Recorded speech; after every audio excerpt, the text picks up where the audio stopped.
Today we're going to be doing another round of what we called originally Crime and the Ten Commandments. We've chosen some recent news articles related to crime and self-defense. We haven't shared these articles with each other ahead of time, and what we're going to do is we'll take turns and read bits of these articles and kind of react to them, discuss how the Ten Commandments apply to each story. All right, so what have you got for us this morning? Well, for some reason, I like finding these stories that I recall from a number of years back that happened here in Minnesota, and this is one that some of our listeners might have heard about. It goes back to 2012 Thanksgiving Day, and a double murder that took place in the small Minnesota town of Little Falls. A Minnesota man on trial for killing two teenagers after they broke into his house planned the killings and was lying in wait in his basement with a book, some snacks, and two guns, prosecutors said Monday. Yeah. See where this is going.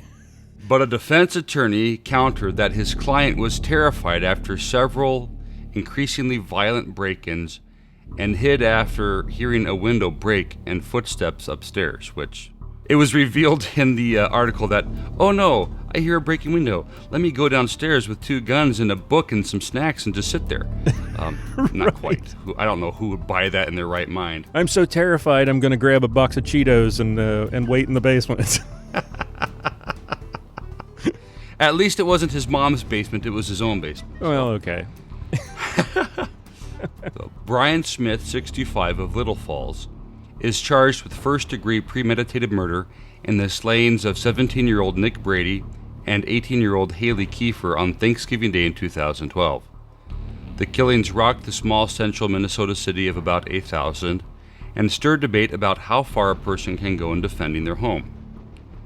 Smith has claimed self-defense, saying he feared the teens were armed and that he was on edge after earlier repeated break-ins at his home.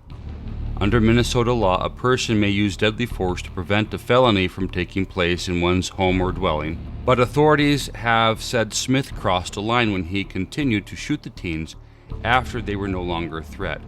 And I want to pause there for just a second. The article is a little bit inaccurate here. Minnesota does not have castle doctrine or stand your ground. Okay. So in Minnesota, you have to make a reasonable effort to evade. So going into your basement where you can't escape is not exactly a reasonable effort to escape. Right. But this guy, he more or less lured them there because he'd had these break-ins. You have a holiday, which is a day that, if people aren't home and there's been break-ins, well, that's a good day for break-ins because people assume you're out all day visiting relatives. So there's actual security footage of him moving his vehicle off the property, coming back, and so forth. So he moved his vehicle off the property to make it appear as if he wasn't home. He planned this all out. Oh, my goodness.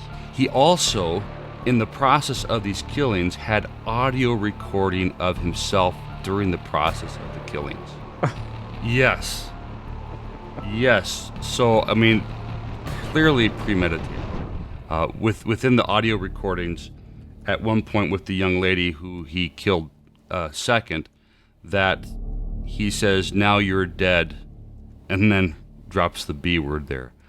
So, yes. So he referred to them as being vermin in this audio recording during the time of the killings and said that he was doing his civic duty in shooting them. Wow. So, prosecutors played for jurors Smith's taped interview with police after the shootings.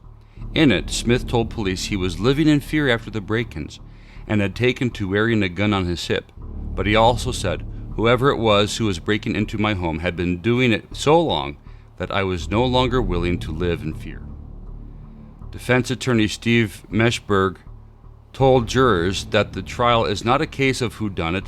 Mr. Smith is the person who shot and killed these two people, but he is not criminally responsible for their deaths. He is not guilty of murder. It's a pretty bold statement. I started to say. It's a bold strategy, Cotton. Let's see if it pays off for him. Meshbesher also said his client was hiding after break-ins that had gotten increasingly more violent. He became frightened and scared to live in his own home, he said of Smith, later adding, he began to wear a holster and pistol in his own house. That is how afraid he is and became. Assistant Washington County Attorney Brent Wartner told jurors that Smith thought a neighbor girl had been breaking into his home, so on that Thanksgiving Day, Smith sat in his basement waiting. He's down in the basement in a chair tucked between two bookcases at the bottom of the stairs. He said he was down there reading a book with his Mini 14, a .22 caliber revolver, some energy bars, and a bottle of water, Wartner said. Yes, I always grab a rifle and pistol when I do my light reading. Wartner said Smith heard the door of his house rattle at around 12:30 p.m., then someone walking across the deck, then a window breaking. Prosecutors say as Brady descended the basement steps, Smith shot him in the chest, then in the back while Brady fell. Smith fired a final shot into Brady's head.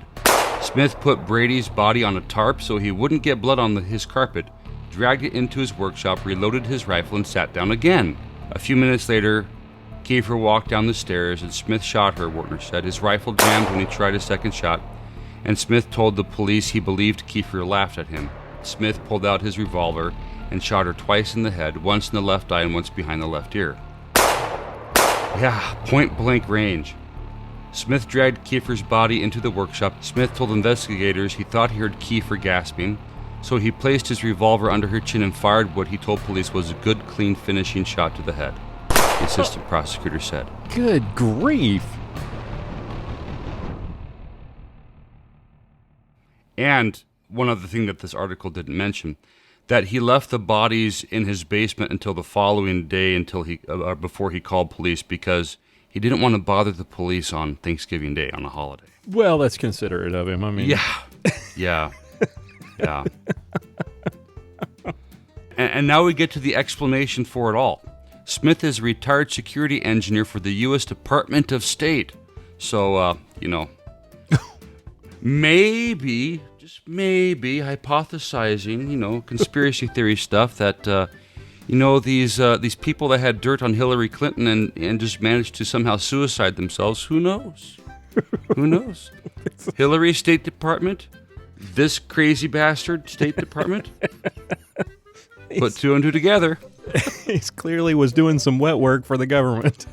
Yeah. Holy cow. So we've got the least of this is the coveting by the kids of the guy's property. Right. And their attempted theft. So that's the seventh commandment. And probably they had broken into his home before and stolen things. So, seventh commandment, definitely. Then we've got the cold-blooded, absolute, nasty murder. So we got fifth commandment. And I would add in there, obviously the first commandment, but within the first commandment, that, we are created in the image and likeness of God. Mm-hmm. And this piece of garbage so dehumanized these two kids. Young, and of course, if anybody says those kids got what they had coming, you're a piece of garbage. But, it's... Yes. These kids did something stupid, they did something criminal and illegal.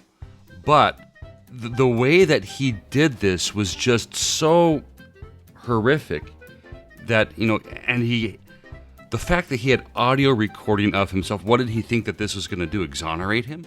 And then he provides the audio. He could have deleted the audio recording, but then he provides it like that's somehow going to make this all better. Like the cops are going to be proud of him. Right. See what I did. So, and you've got the eighth commandment. Well, I don't know whether it's it is an eighth commandment issue because he did claim self-defense. The reason I was hesitating, I'm thinking, well, he could have actually believed he was defending himself, but at the same time, he set things up to make it look like this was or to kind of lure the kids into this and to make it... Right. Well, and you add to that, no warning whatsoever, no, hey, I've got a gun, you better leave, no, hey, I'm calling the cops, get the heck out of here.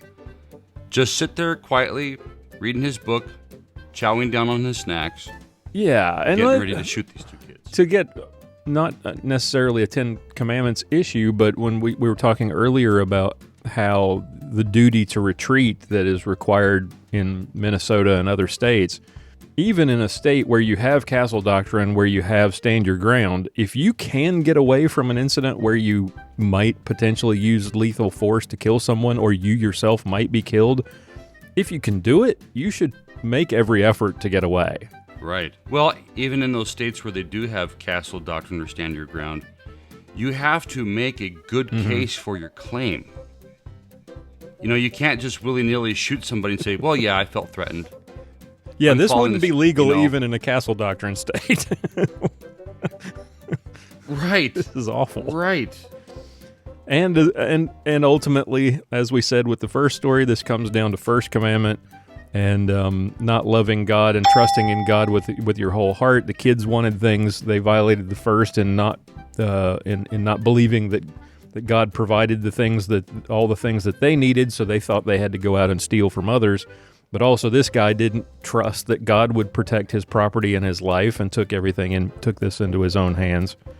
So the first commandment issue there as well. Well, and if just to kind of summarize what happened with the trial, he was convicted on 4 counts, 2 counts of first-degree murder, 2 counts of second-degree murder, and he was sentenced to life in prison without the possibility of parole.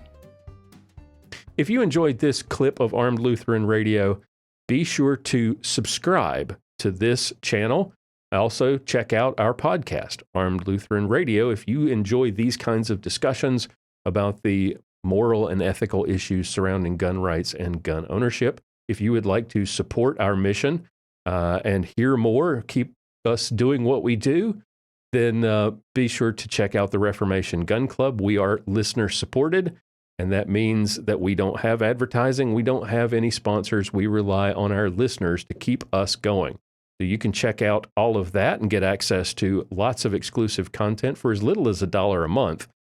Look for a link in the show notes for our website and for the Reformation Gun Club as well, plus any other helpful links related to today's topic. Thank you all for watching. Christ's blessings to you, and I'll talk to you next time.